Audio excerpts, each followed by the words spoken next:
you have an email list and a Facebook group? If so, you probably want to get email addresses from your group members so that you can reach them through both channels.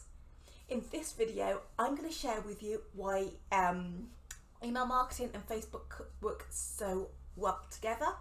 I'm going to share the best ways that you can get email addresses from your Facebook group members and the essential things that you should include in your first email to those group members. So the reason why it works so well is because everything works in synergy and they build each other up. Your Facebook group, that builds your email list. Your email list, it sends people across to your Facebook group, and both of them get more sale leads and sales for your business. And that's what you really want in the end, isn't it? So it all works well together. You think if you take your Facebook group members and they become part of your email list, then you can reach them on both channels.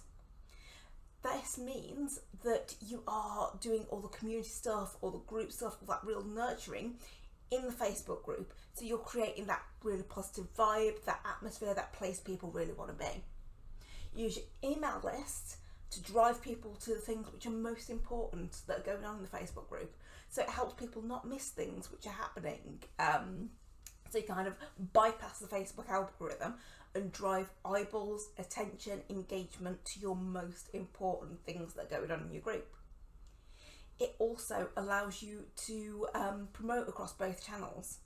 And what this means is you can take a slightly different tone with your promotion across the channels, because obviously you want your Facebook group to have that real strong community vibe. You want to be able to promote in there, but you don't want it to feel too salesy.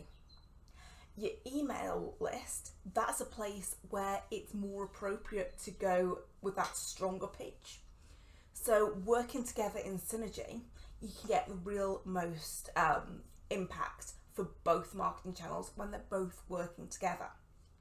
And it's all about creating this whole online marketing ecosystem. Because now people can reach you in different places, different channels. They'll see things, they'll hear things, they'll have different types of conversations. Like different platforms, they work slightly differently. So if you can get things working together, if you can use one channel to drive another channel, then you can really power up your marketing, get seen by your ideal people wherever they go. Sound good? Well, let's get into this and look at exactly where you can get those email addresses from your group members. Before we do, I wanted to just take a moment to remind you to like this video and hit that bell to subscribe if you've not already.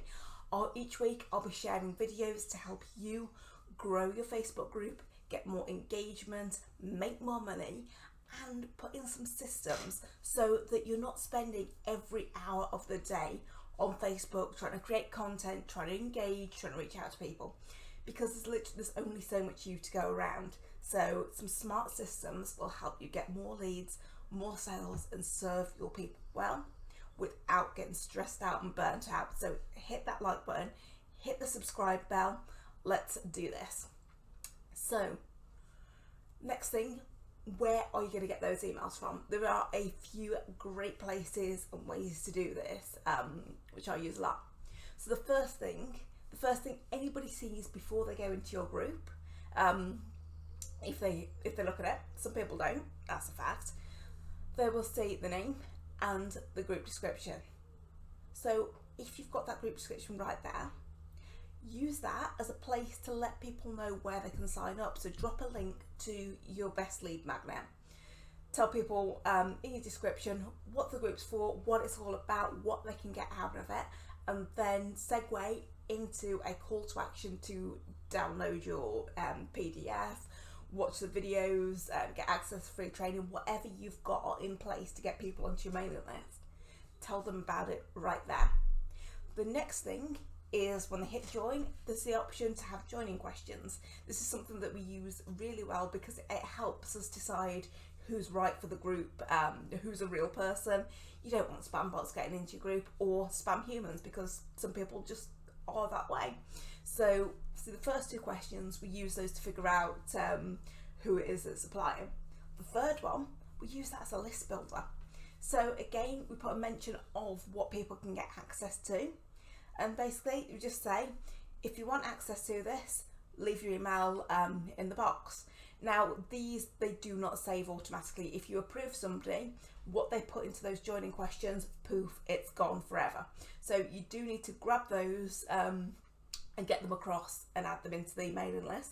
Obviously you have asked them, you have got permission, so you put when you get them onto the list, there's a note of exactly where they gave their permission for it. So if you make a note for that, then you are staying in line with any GDPR or any other rules on email marketing. So the third place is your welcome post. Now every group needs a nice strong welcome post that onboards people into the group, lets people have a great feel for things, and it is a perfect place to invite people once again to join your email list. And this one is the first one where pretty much everyone's going to see it, because if you bring your members into the group and you tag them on that welcome post, the chances are most of them will be checking out that post.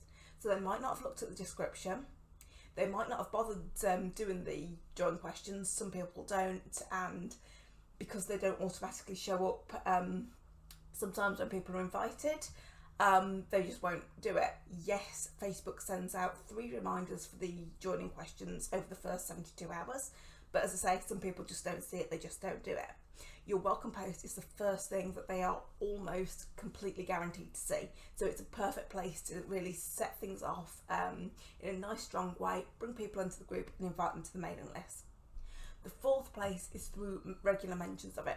So where it is appropriate, make sure that at least once a week that you are dropping some form of mention that you do have an email list, that there is something that's they can get when they sign up for your email list. Maybe you want to drop a mention of something that went out to your email list, just to show that, yeah, this is somewhere that people can get slightly different content, slightly extra things if they do that. So just encourage people to get onto your mailing list. And the fifth place is any content series or special events that you do. So if there is, maybe you've got a series of content that's on a particular topic, which kind of all links into each other. Maybe you're running an event, maybe you're running a webinar, anything that is like a real special event sort of thing, that is a great way to encourage people to get onto the email list so that they get notified. And just remind them that sometimes Facebook doesn't show them everything that goes on in the group, so if they get onto the email list, they'll get an extra notification so they don't miss it. So those are 5 great ways to get people onto your mailing list: your description, your joining questions, your welcome post, regular mentions in other posts, and events. So leave a comment and let me know which of those 5 you are going to be using next. So I'll say, you can get all this information in, but until you actually implement it, you aren't going to get results. So I'd love to hear which of those 5 places that you're going to go off this afternoon and go and put in place. Some of them, it literally, I mean, adding it into the joining questions, that's 2 minutes work. You can go and do that and get more emails for your list right away. So yeah, there is literally nothing stopping you from getting results with this.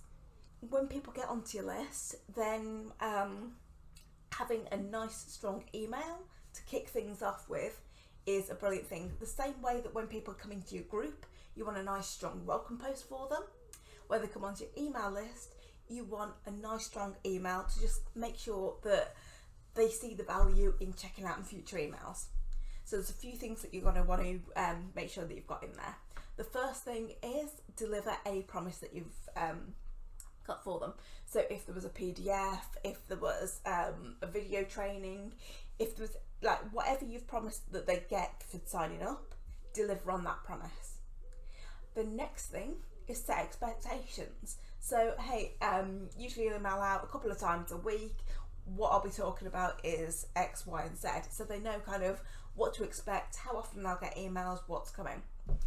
Third thing, highlight a desired next step. So whatever kind of step that would be for your business, maybe you've got like a super low cost product, ebook, an offer, maybe a discount on the first purchase, whatever it is, highlight that next step.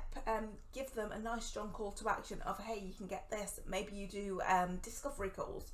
Tell them that they can go and book one and where to book one. So give them some form of next step that you'd like them to take.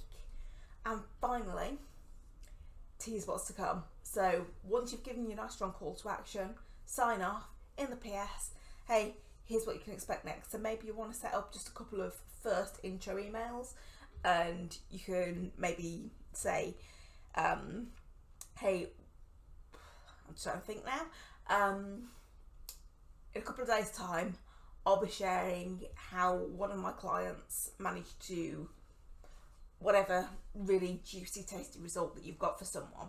So that kind of whets their appetite and it gives them something to look forward to. So whenever you're using email marketing, you always want to be dropping little hints of things to come, things that they've got to look forward to, so that they have got reason to keep on opening. And then keep strong, keep delivering value via email. Use those email sends that you do. If you've got anything great going on in the group, any important posts that you want to highlight, use that for those, and you'll do really well and get real great results. Now you can see exactly how you can get such great results by bringing your Facebook group and your email list, get them working together, get them working in synergy. You see, there are so many great places that you can let people know that you've got an email list, that you let them know you've got a Facebook group. One of the things that you should be doing is having your profile optimized for leads, for sales, for letting people know that you've got a Facebook group, letting people know who you are, what you do, what you're all about.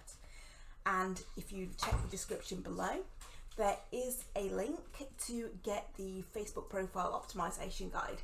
You see, it's not just your Facebook group that you can use to drive leads and sales for your business. If you have a well-optimized profile, then people, wherever they come from, they're going to check you out, they're going to look and see what you can do. You'll have mention of your group, so it'll drive people to your group, which will then, that drives people to your mailing list. You see how all this all works together? So in the description, there's a free PDF to my Facebook profile optimization guide. Download that completely free, work through the steps, and you'll start driving more people to your group and your email list. It all starts there. Go and get it now, and I'll catch you another time for another video. See you later.